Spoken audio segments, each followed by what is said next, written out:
A few years ago, I moved into a new apartment. It was a charming place with vintage furniture and large mirrors in every room. Everything seemed perfect until I noticed something strange about the mirrors. Every time I glanced at my reflection, I saw a dark shadow lurking behind me.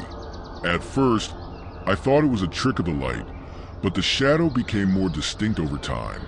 It seemed to follow me from room to room, always just out of sight. One night, I decided to test my theory. I stood in front of the bathroom mirror, holding my breath, and watched as a shadow appeared behind me, its form becoming clearer. I turned around, but there was nothing there. When I looked back at the mirror, the shadow had moved closer. It reached out a hand, and I felt an icy chill run down my spine. I knew I had to do something to get rid of it. I researched ways to cleanse mirrors of negative energy and found a ritual involving salt and a candle. That evening, I sprinkled salt around each mirror and lit a candle, reciting a cleansing incantation. As I did, the shadows in the mirrors seemed to writhe and flicker. After finishing the ritual, I saw the shadow one last time, its eyes filled with anger before it dissolved into the darkness. From that night on, the mirrors returned to normal, and the eerie presence vanished. Any summer, I decided to visit a local flea market, hoping to find some unique antiques. I came across an old porcelain doll with a cracked face and empty eyes. Despite its unsettling appearance, I felt drawn to it and decided to buy it. When I brought the doll home, strange things started happening. At night, I heard faint footsteps and whispers coming from the room where I had placed the doll. Objects around the house began to move on their own, and I found the doll in different positions, even though I hadn't touched it. One night, I woke up to the sound of laughter. I went to the room where the doll was kept and found it standing upright, its eyes glowing eerily in the dark. Terrified, I decided to get rid of it, but as I reached for it, the doll's head turned towards me and I felt a cold breeze. I contacted a local paranormal expert who told me that the doll was cursed and that it had a malevolent spirit attached to it. They advised me to perform a banishing ritual involving sage and holy water. With their guidance, I cleansed the doll and buried it in a remote location far from my home. After the ritual, the strange occurrences stopped and my house felt peaceful again. But I'll never forget the unsettling presence of that cursed doll. During my college years, I rented an old apartment near campus with a few friends. The rent was cheap and the location was perfect, but we soon realized why it was so affordable. The apartment had a reputation for being haunted. At first, we dismissed the stories as mere rumors, but it wasn't long before we started experiencing strange events. Doors would slam shut on their own, lights flickered, and we heard footsteps in the hallways when no one was there. One night, we held a small gathering, and as we were chatting, the TV turned on by itself, displaying static.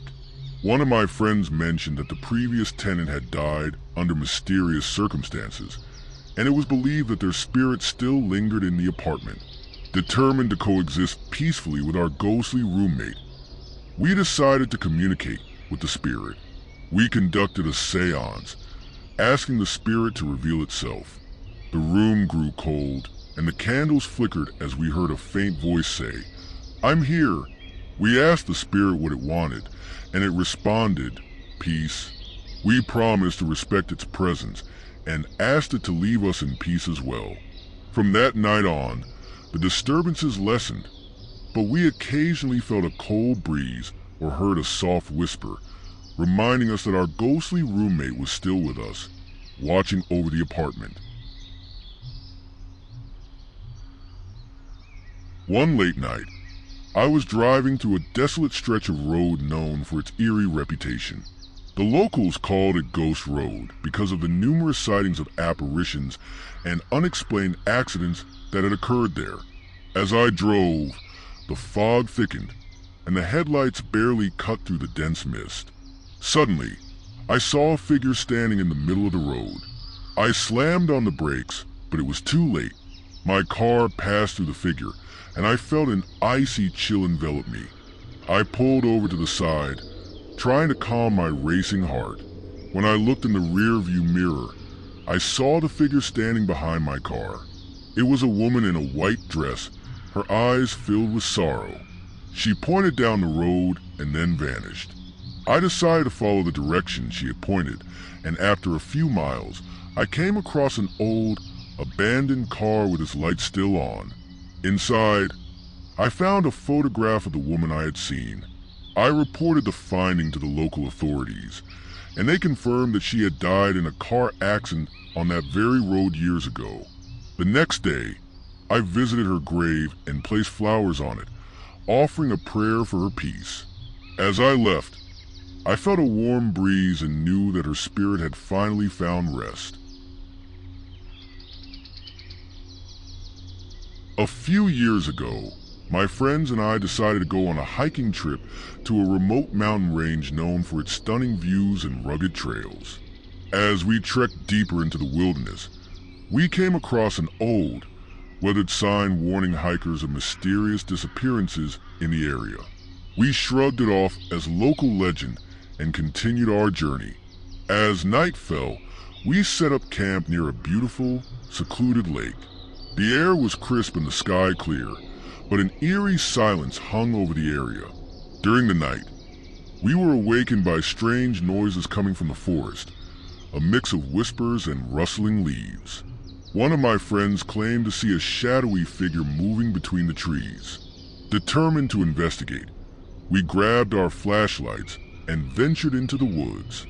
The deeper we went, the colder it got, and the whispers grew louder. Suddenly, we stumbled upon an old, abandoned cabin hidden among the trees. Its windows were boarded up, and the door was barely hanging on its hinges.